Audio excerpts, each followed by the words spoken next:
Hello guys, good morning. Ito pala yung na kong vlog sa buhay ko. So ngayon kagigising ko lang alas 4 ng madaling araw. So nasa-stretching ako guys. Para ready for fight. Ayan, nandito pala ako sa Canada guys. 2 taon na ako dito sa Canada.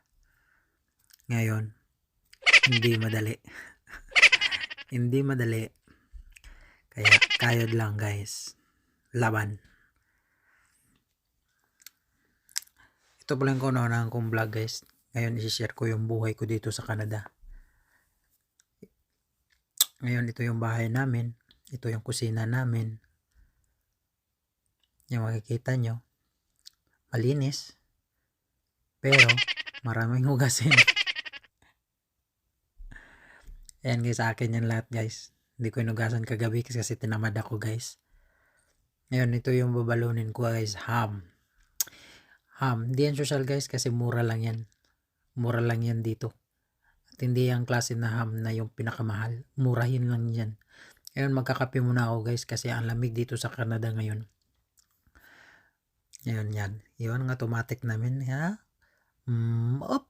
Yan, magic. Diba? Yan ang bagong pagpatay ng ngayon. Gripo. Ngayon, hihintayin natin mainit yan. Ngayon guys, yung hugasan ko muna yung guys. Yung mga hugasin ko. Kasi ayaw ko mag-prepare ng pagkain. Maraming hugasin. So, hugasan ko muna lahat to guys.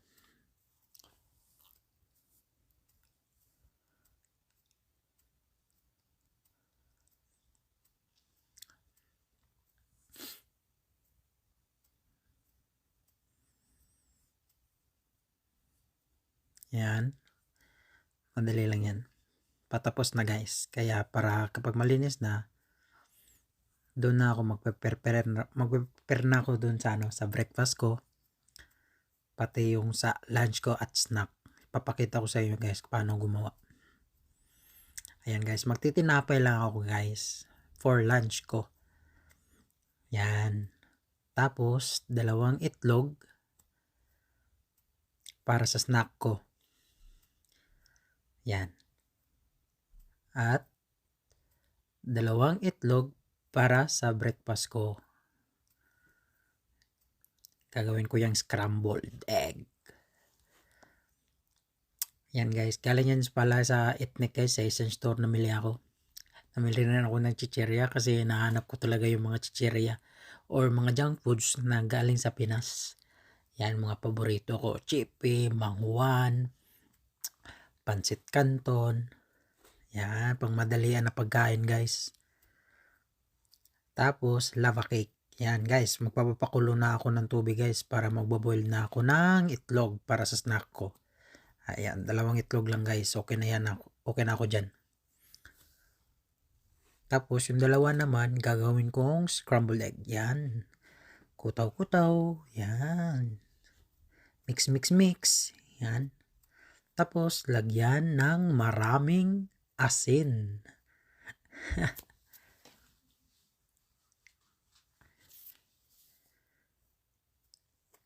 Yan. Para malasa. Yan, okay na yan.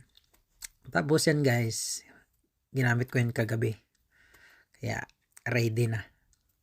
Ngayon yan, yung salan or screen, gagamitin ko yan para sa ham. I-steam ko lang yung ham guys, kaya para masarap. Ayoko kasi iprito yan guys kasi kapag ipinirito sa mantika, kapag nilagay ko yun sa tinapay, parang ano siya, basa. Parang ayoko yung tinapay na Ayan, awa. Diba? Ang init guys. Kaya gusto ko lang i-steam yung guys, yung ham para masarap siya dun sa tinapay. Ayan, nilagay ko ng itlog guys. Para sa breakfast ko. Yan lang yung mamadalian na pagkain guys dito sa Canada. Kapag tamad ka magluto, yan lang yung lulutuin mo. Pero kapag masipag ka magluto guys, yan. Kasi ako yung tipong tao guys na madaling magsawa sa ulam. Tapos sa 2 taon ko dito guys, nakakasawa na talaga yung karne. Yan guys, magtitimpla muna akong kape guys. Kasi malamig na talaga. Gusto ko na magkape kasi inaantok pa talaga ako alas 4 ng madaling araw. Hindi madali. Ngayon, ipiprepare ko na yung lunch ko guys. Kasi yung breakfast ko naka-ready na. Ayan. Naka-ready na yung breakfast ko. So, gagawin ko na lang guys is yung lunch ko. Yan. Papakita ko sa inyo guys kung paano gumawa ng sandwich. Ayan. Cheese yan guys. Parmesan cheese. Lalagyan ko ng cheese. Mayonnaise at cheese. Yan. Pakita ko sa inyo paano gumawa. Kasi yan, natutunan ko lang yan guys, mga kaibigan kong Canadian. Kasi minsan binibigyan nila ako ng pagkain. Tapos nagtatanong ako. Kasi iba talaga silang gumawa guys. Ang healthy. Yan. Mayonnaise, cheese, tapos ham. Pero may kulang dyan guys. Yan. Kamatis. Diba? Ang healthy guys. Ayan na pala yung ano guys. Yung lunch ko. Naka-ready na. So ilalagay ko na yan dun sa Tupperware guys. Problema guys, pumutok yung isang itlog. Kaya nilagdagan ko ng isa. Ayan, breakfast tayo guys. Kain tayo guys at magkakape. Ayan. Sarap niyan guys. Inaantok pa talaga ako guys. Guys, hindi ko na malayan guys. Ang init pala. Kala ko sakto lang. Ang init talaga. Takam na talaga ako guys sa kape. Tama lang yan para magising ako. Ayan guys, kain tayo guys. How? Yummy. Yan. Pang Canadian na breakfast. Pero mas masarap dyan kung ipalaman mo yan. Ayan. Tapos lagay mo yung itlog. Pares mo. Yan. First bite. Shoo! Sarap. Perfect na perfect guys. Okay na ako dyan sa breakfast ko guys. Kasi minsan kasi habang tumatagal ka dito sa Canada, nakakasawa na rin kumain ng kanin. Yan pala yung balon ko guys. Lava cake, itlog at sandwich, tas juice. Ito pala yung sa basement pala ako nakatira guys. So lahat ng mga labahan namin dito sa baba. Yan. So yan ang room ko. Tapos sa kabila yung sa kasama ko. So shout out pala kay Ventura. Kasama ko yan. 2 taon na kami dito sa bahay guys. So $510 yung renta namin taga-isa dyan guys. Each room. Yan yung banyo namin. Magpe-prepare muna ako guys. Kita-kits. Yan ang beles. Diba? Naka-short lang ako guys. Kasi hindi pa gaanong malamig.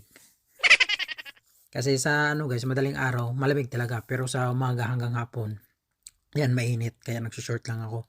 So ngayon guys, ipakita ko sa inyo ang labas ng aming bahay guys. Ito. Yan guys. Yan, grocery yan guys. Nasa harapan namin. Yan. Yan mga kapitbahay namin. Diba ang dilim pa guys. Ganyan dito sa Canada guys. Kailangan kang gumising na maaga para kumita ng pera.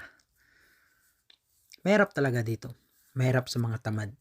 Kaya ako, malaki yung pinapangarap ko. Kaya dito, kahit mahirap, kakayanin ko para sa pamilya ko. Ayan guys, ito yung bahay namin. So habang hinihintay namin yung carpool guys, makikinig muna ako ng music. Ayan. Diba?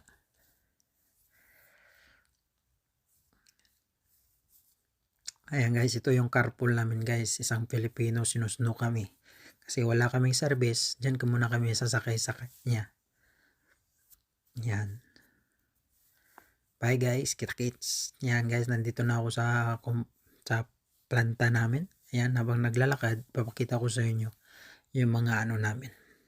Yan, welcome Cargill. Dyan pala ako nagtatrabaho guys. Cargill. Yan yung loob namin guys. Chinelas lang guys. Okay na. Yan. Lagay mo lang yung ID mo, tap mo lang. Pasok na. Kayo guys, kung gusto mo magpunta sa Canada, lalo na mga butcher, huwag kayong matakot guys. Huwag kayong matakot. Hanggat wala kayong tinatapakan na tao. Kung normal lang kabahan. kung marami kayong tanong, magtanong lang kayo guys sa akin. I-share ko yung pinagdaanan ko. Lahat ng itatanong nyo, sasagutin ko. Isa lang masasabi ko, huwag kayong matakot. Ayan guys, ito na, papunta na ako dun sa aming department, sa aming dyan. Yan. Service floor kasi ako assign or kill floor yan. Yung nakikita yung usok, parang yan, hot pot. Malaki yan. Dyan pinapakulo yung tubig kasi dun sa loob, yung lahat ng mga knife namin, dinidip namin sa mainit na tubig. Yan. Yan, paakyat na kami guys.